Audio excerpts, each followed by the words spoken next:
Think your investments are diversified? Think again. Many times what looks like a diversified portfolio on the surface reveals something else when you just dig a little deeper. Jim Lineweaver is here, and he's determined to divulge the details of definitive diversification. Jim is a certified financial planner professional with the Lineweaver Financial Group. So welcome back to the show. Good to see you. Now, isn't diversification simple to spell out? You just choose something from column A and column B and column C, right? Well, you'd like to think so, or throwing darts at the dartboard, but a lot of people get into trouble that way. But I do agree with your previous guest because he's talking about the financial wellness is also part of your health and staying healthy and everything.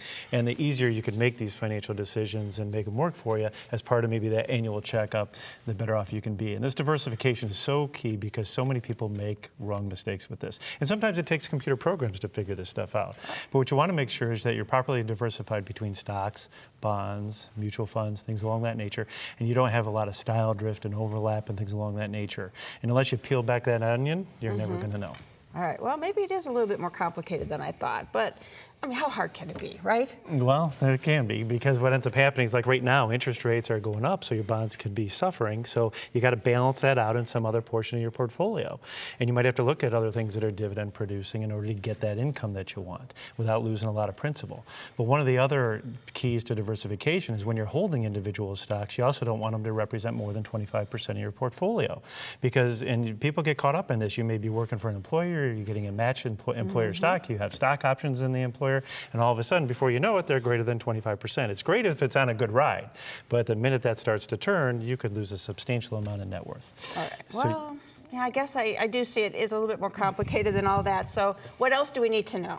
Well, another thing that you got to worry about is the stock overlap, because a lot of times people will look at trying to say, I want some large cap stocks, some mid caps, some small caps, and yet when you try to differentiate that way and you think you have diversification, you may not. So we have an example for your viewers, because it looks at 3 different mutual funds that are all good quality mutual funds, and you say, hey, I'm well diversified, but when you really look at these and analyze it, the top 5 to 6 holdings in all 3 funds are exactly the same. So you have a tremendous amount of duplication. So if that tide's going up, great.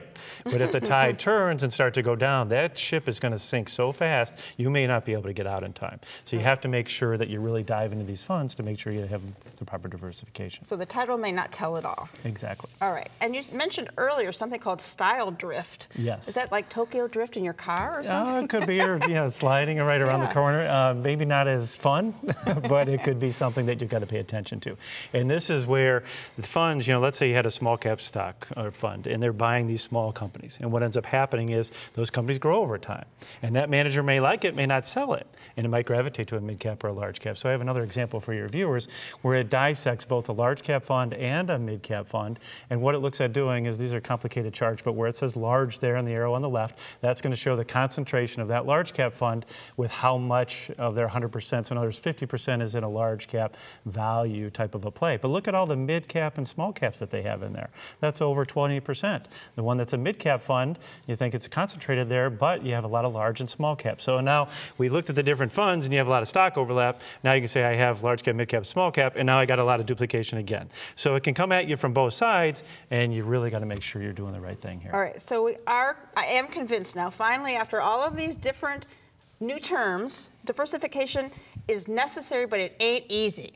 So what do we do? Yeah, well, what ends up happening is, I mentioned, we have these software packages that we utilize to dissect all this and do a CAT scan on your portfolio. We don't charge anything for your viewers if they want to come in and see us, but this is the best way to get a checkup to make sure you're properly diversified. Because when the market's going well, everything's rosy. Yeah, you don't really care then. As soon as it turns, look out, it might be too late. All right, good tips. Lack of diversification can be devastating to your investments and your personal bottom line. To get to the bottom of proper diversification, give Jim a call. His number's next.